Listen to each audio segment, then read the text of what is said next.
Chris Stephens.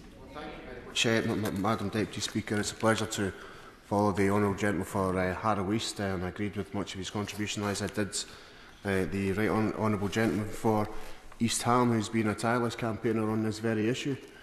And when I was on the DWP Select Committee, I know that we had raised this issue repeatedly, particularly over the pandemic. Madam Deputy Speaker, I do want to raise in my remarks the clear link between no recourse to public funds and food insecurity, and that was made very clear to us last year. I chaired a webinar discussion run by the Independent Food Aid Network. It was a webinar discussion of over 150 participants, experts by experience, food bank managers and third sector workers. And what is very clear is that even before the pandemic, asylum seekers and refugees disproportionately represented food bank users, 3% of food bank usage against 0.1% of the population. No recourse to public funds is proven to lead to that food insecurity and destitution, with almost half of all children with foreign-born parents living in the UK in poverty. Children with foreign-born parents constitute 25% of all children in the UK living in poverty. And the pandemic, I have to say, exacerbated that particular hardship, as the Right Honourable Member for East Ham outlined in his remarks, because people were out of work, they had no other support because they had a no recourse to public funds condition. Now, someone with that condition is subject to immigration control, no access to public funds. It prohibits access to the most mainstream social security benefits and support, services that are conditional upon certain benefits, including things like housing support, free school meals where that's not a universal provision, and Healthy Start vouchers.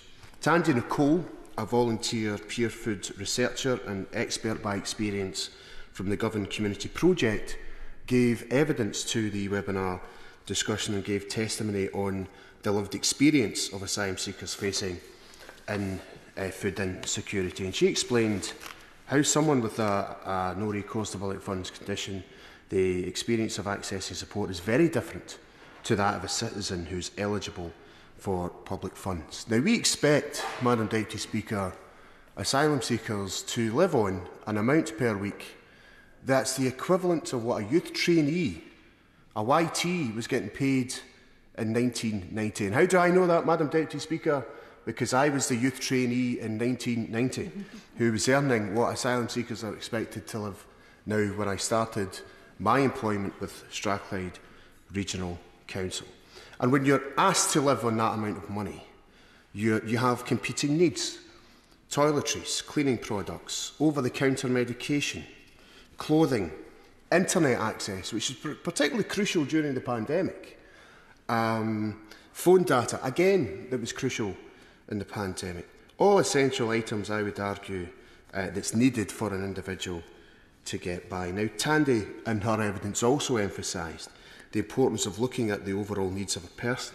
It's important to pay attention to health-related dietary needs. It's important to look at health-related intolerances, religious dietary restrictions and other cultural preferences. And that's what we've had to do with the many food projects that I'm involved in Glasgow South West, where we're opening pantries and larders to try and alleviate food bank use and try and give people dignity and choice. And we have to take into consideration the dietary restrictions and cultural preferences that we have. Now, I'm going to suggest some policy changes. I think that there should be the right to work across the board for asylum seekers. I think that the government's making some advance in allowing asylum seekers to work in a restricted list, but I would like to see the right to work across the board. And people should have access to public funds, for example, universal credit, unemployment support, and certainly child benefit, as others have argued, to reduce hardship and poverty.